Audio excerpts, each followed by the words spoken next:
Hello, I am Blaze, and welcome back to Warframe. Today I will be covering the Pox, perhaps best described as the secondary counterpart of the Mutalist Cernos, itself kind of the bow version of the Torid, crossed with one of the throwing knives crossed with the talons and kastanas.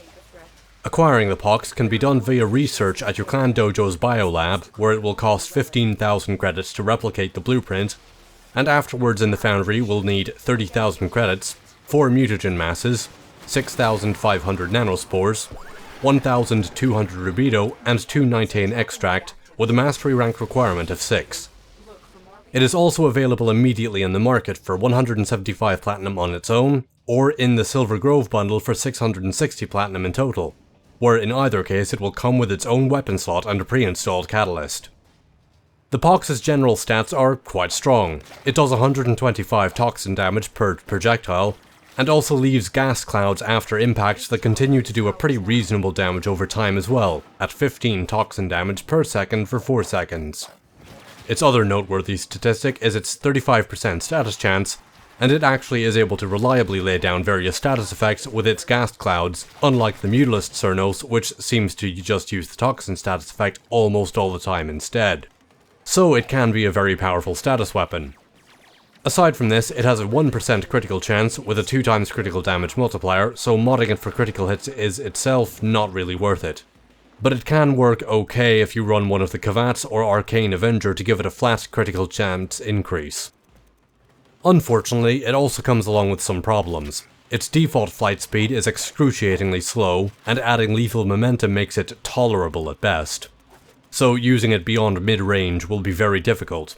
Its default fire rate is also quite slow at 2.08 rounds per second, but perhaps that's for the best, as it has a magazine, quote-unquote, size of 4, and a reserve ammo capacity of just 20.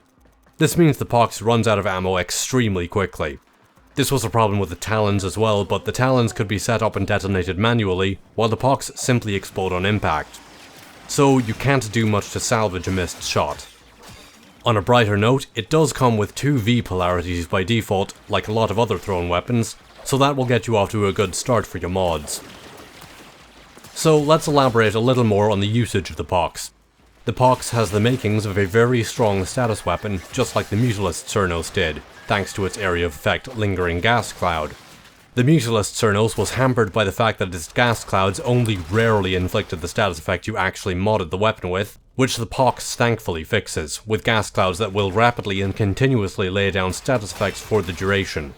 However, the Pox has its own shortcomings.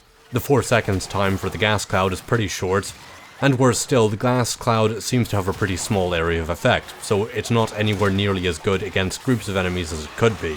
So in order to make good use of them, you have to throw out a lot of them, and they do a good job on the enemies that they hit, especially with corrosive damage. They can shred a heavy enemy under focused fire. But this will result in burning all of its ammunition supply in short order, which gets very frustrating.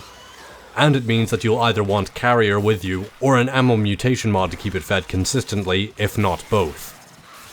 The Pox also does do one thing worse than the Mutalist Cernos, in that a direct hit with the Mutalist Cernos would cause the gas cloud to follow whatever was struck for the duration, while the Pox just creates it on the spot where it stays for its 4 seconds. Which is rather disappointing and annoying, as direct hits are kind of necessary to make sure the Pox does its job properly as a result, and if enemies are moving around they can just end up walking out of the gas cloud even if you do strike them directly.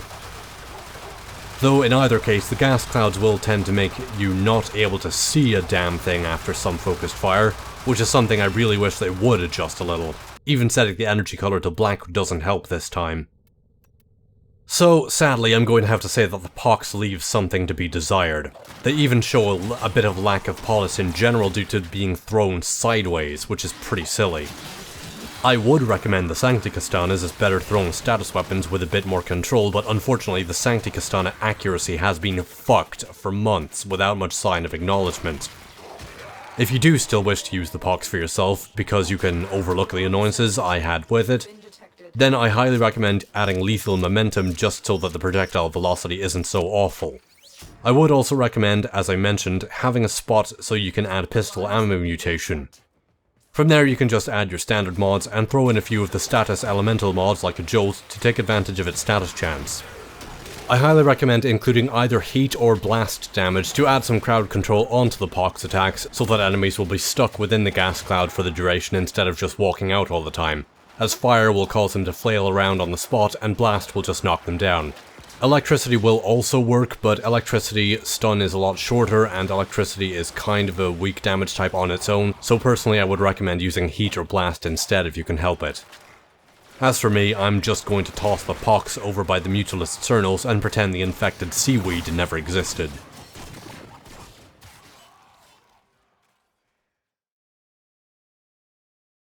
Thank you for watching my look at the pox. All comments are appreciated, and I hope to see you around next time. For other Warframe content, you can give a click down below to check out some other videos I've done recently on Lisette decorations, the Kavats, or my opinions on Archwing. And as always, good luck, have fun, and take care.